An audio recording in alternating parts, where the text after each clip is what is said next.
আমি মোহাম্মদ সাদ্দাম হোসেন তালুকদার। আমার গ্রামের বাড়ি ভিক্টনশ্রী। এমপি সাহেবের কথা কি বলবো, এটা তো আমার যারা আমার নেতাকর্মীরা আছে 12টা উপজেলার, উনি আমার সম্পর্কে ভালো জানা যে আমি কোনো রাজনীতি বিষয় নিয়ে কোনো কারোর সাথে খারাপ মন্তব্য করি কিনা। আর যে বিষয়টা হচ্ছে, উনি যে অভিযোগটা আমার উপরে নিছে, এটা তো একটা ভিত্তিহীন বানোয়াট। কারণ যে নাম্বারটা উনি কথা বলছে, আমার যে নাম্বার দুইটা আছে এটা আমার নামে, আমার এছাড়া আমার ব্যক্তিগত আর কোনো নাম্বার নেই। এটি আমার সিমে আছে, প্রয়োজনে নাম্বারটি নিয়ে যায় ট্যাগ করেন। আর যে নাম্বারে উনি কথা বলছে, গালিগালাজ করছে, ওইটা ট্যাগ করে দেখেন ওই নাম্বারটা। মূলত ওনার সাথে যে বিষয়টা আমার নিয়ে হয়েছে, আমাদের গ্রামে একটা আমারই ভাই, তার বাড়িতে একটা মেয়ে এসে উঠে বসে যে তুমি আমারে বিয়ে করতে হইব। ওই ছেলেটা 2 দিন আগেই বিয়ে নিছে। মেয়েটার বাড়ি হচ্ছে গিয়ে অতীতপুর। আবার উনি এই মেয়েটারে অভিযোগ দেওয়ার পরে উনি মেয়েটার কাছে যাইয়া একটা জবানবন্দি আনছে। শুধু খালি মেয়ের, অতীতপুরের কোনো গ্রামবাসী এই মেয়ের পক্ষে না, মেয়ে ভালো না দিকে কোনো পক্ষে না, কোনো সাক্ষীও নেই। উনি এটারে নিউজ করছে। আমাদের যে 12টা উপজেলা বিএমপি যারা আছে, এর মধ্যে মুস্তাক নানার সভাপতি আর সেক্রেটারি আশিক আহমেদ কমল ভাই নিজে বলছে যে ফারুক, তুমি কিন্তু কোনো মিডিয়া করবে না। কারণ ওই কমল ভাইয়ের কথাও সে নামাই নিয়ে এটা মিডিয়া করে সাইডে দিছে।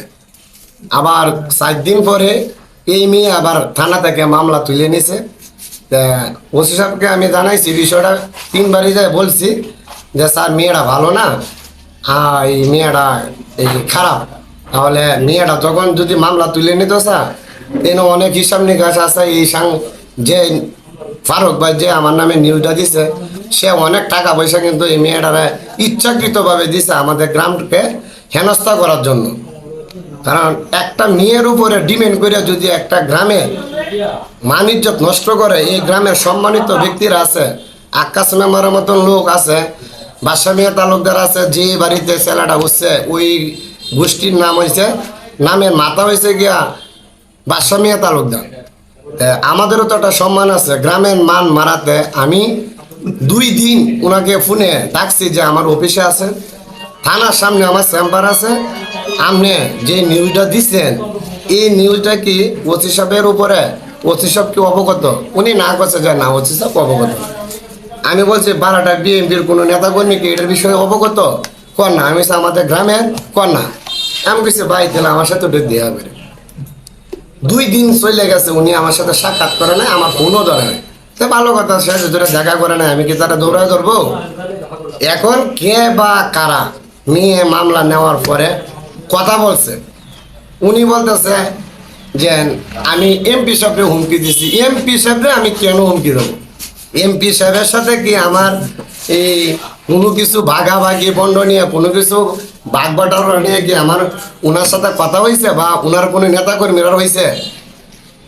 আমার বিএনপির উপজেলা নেতাকর্মীরা যারা আছে, আমার যে আমি যে তাঁতি দলের সভাপতি, আমার বিক্রম সিটি 6 নং ওয়ার্ডের, এটার আমাদের 12টা উপজেলার যে নেতা আমার ভাই এখানে আছে সভাপতি, উনি আছে আমার গার্জিয়ান 1 নাম্বার। তারপরে আছে বিএনপি নেতাকর্মীরা গার্জিয়ান। আমার তানার সামনে আমার একটা অফিস আছে, ওসি সাহেব সহকারে যদি কেউ বলতে পারে যে আমার নাম সাদ্দাম হোসেন তালুকদার, আমার নামে 1 চুল পরিমাণ কেউ যদি বদনাম বলে, তাহলে আমি যে দোষ করেছি তার থেকে বেশি যেন শাস্তি পাই। আর যে ওমর ফারুক, সে যে ব্ল্যাকমেল করছে, মেয়ের এসে টাকা দিয়া আমাদের গ্রামকে যেন হেনস্থা করার জন্য যেসব ভিডিও করছে, আমি আমার গ্রামবাসীকে নিয়ে গত কালকে রাত্রে আমি বলছি যে আমাদের গ্রামে যে মানুষজন আছে, এর জন্য আমরা বিএনপি যারা হেড অফিস যারা আছে তাদের কাছে যাই, আমরা বিশ্বাস চাই। আমাদের গ্রামে যারা মাছ ধরা আছে, মাছ ধরি করে, তাদের কাছে বলবাম যে মান মারছে কেন এটা ধরে, এটা তারা জিজ্ঞেস করে। এতটুকু কেন সে আমার নামে এত বদনাম করলো?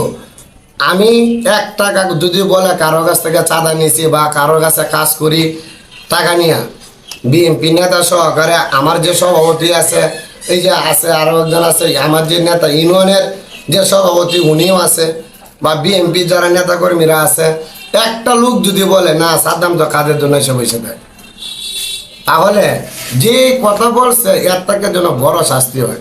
আর এটার মূলত বেশি ভালো জানে ওসি সাহেব। ওসি সাহেব ভালো জানে যে আমি কি বলছি।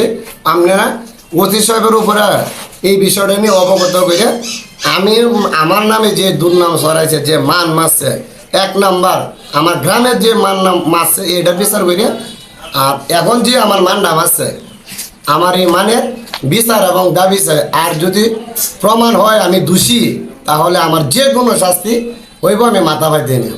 এই বলে আমি আমার বক্তব্য শেষ করলাম। আসসালামু আলাইকুম।